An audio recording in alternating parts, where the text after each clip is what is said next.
To remove the bin, press the bin release button. Open the bin door to empty the bin.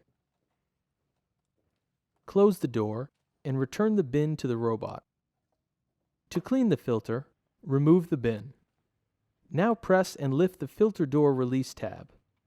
Remove the filter by grasping the yellow tab. Clean Roomba's filter by tapping it against your trash container. To reinstall the filter, press in the metal filter lever with the side of the filter and push the filter down.